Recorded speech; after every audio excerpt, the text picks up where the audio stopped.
Всем привет, дорогие мои друзья, любители часового мира. Сегодня я бы хотел с вами поделиться, показать модельный ряд мультикалендаря с 80-й по 2000-й, ну, можно сказать, и по сегодняшний день.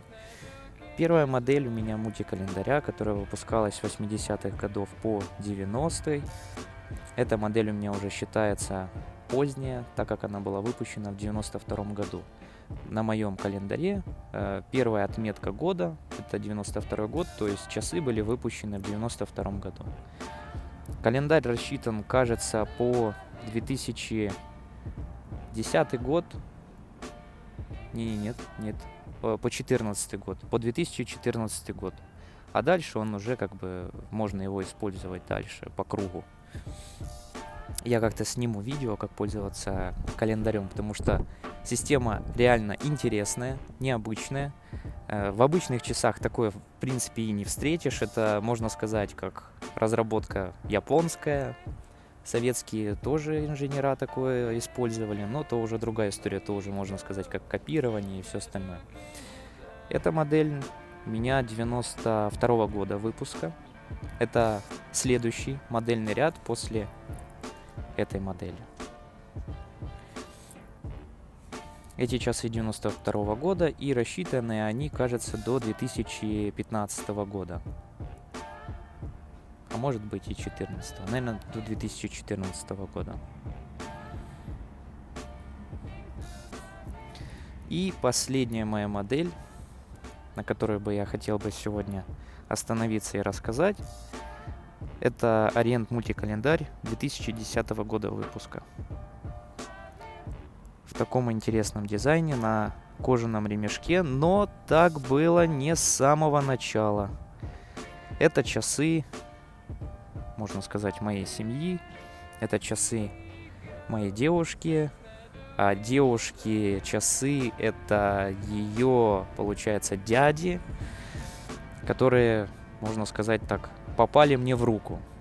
Когда мы с ней познакомились, с девушкой, она узнала, что я занимаюсь часами. И все часы у меня имеют такой красивый внешний вид. И она решила показать мне их.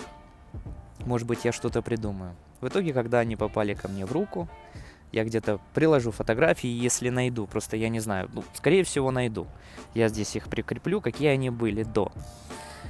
То стекло на них было поцарапанное, то есть дядя был такой, знаете, из рабочих мужиков, которые работают руками, поэтому часы — это был просто элемент того, что посмотреть время, то есть это не как аксессуар, это не как знаете, что-то такое над чем я трясусь, чтобы у меня было все идеально в плане часов.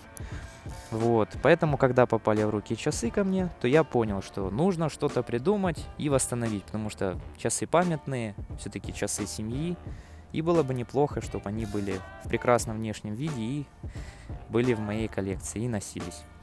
У меня там стоял, получается, металлический ремешок золотистого цвета. Внешний вид, конечно, сейчас вы поймете, я сейчас покажу. То есть он, он золотистый. В каких-то моментах, можно носить, понятное дело. Просто, что я люблю, чтобы было все идеально. А тут имеются царапушки. Где-то даже уже и виднеется металл. Такой как беленький. Поэтому было принято решение, что, я просто ничего не смогу сделать с этим ремешком. Только покупать новый покупать как-то не особо хотелось. Да и плюс у меня в моей коллекции на кожаном ремешке, да и нету часов больше. Это, наверное, они единственные. Все остальные на металлическом. Поэтому было принято решение взять кожаный ремешок. Также я еще приобрел себе застежку-бабочку. Не скажу, что это самая удобная застежка. Как мне кажется, намного удобнее, если бы расстегивалась только одна сторона. У моего отца есть швейцарские часы, и он их застегивает намного проще и удобнее. То есть этот, допустим, застегнуто, да, и он берет, просто вдевает в эту петельку и застегивает. Там чуть-чуть другой принцип, но намного удобнее, как мне кажется, чем здесь.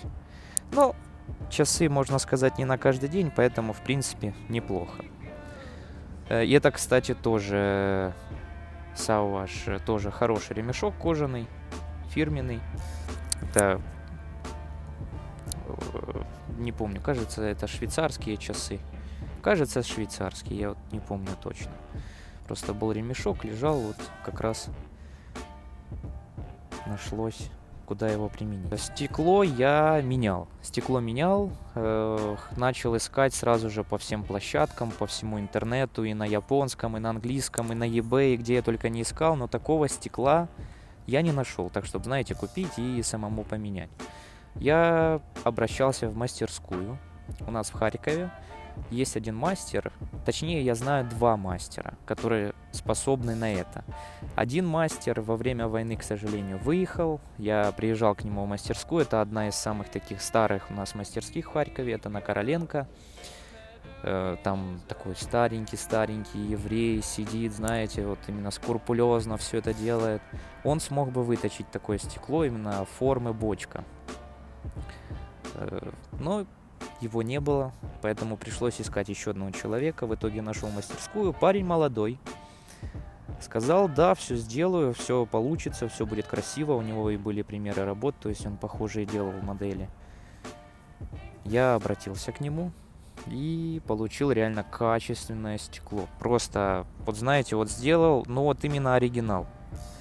Причем это была ручная заточка, то есть он именно вытачивал под размер стекла с помощью, ну, я подозреваю, что станка. Хотелось бы, конечно, и самому этому научиться, но, думаю, со временем приду к этому. Ну, я расстроился, потому что не мог нигде найти это стекло.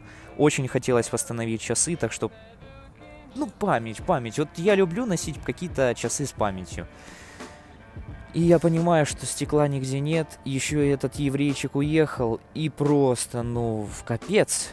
И когда этот парень сделал, я прихожу, он позвонил, что все, часы готовы, можете приходить. Это стоило 600 гривен. 650 гривен.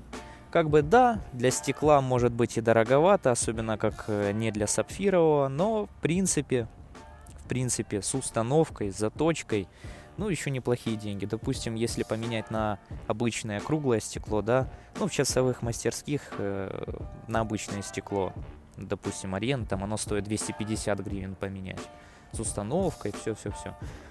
То здесь как бы за 600 гривен оно необычное, с формой ручной работы, поэтому, как мне кажется, идеальный вариант. Идеальный. И если вы посмотрите на фотографии до и как сейчас, то вы увидите, что верхняя полочка, она металлического цвета, и она беленькая, видите, блестящая.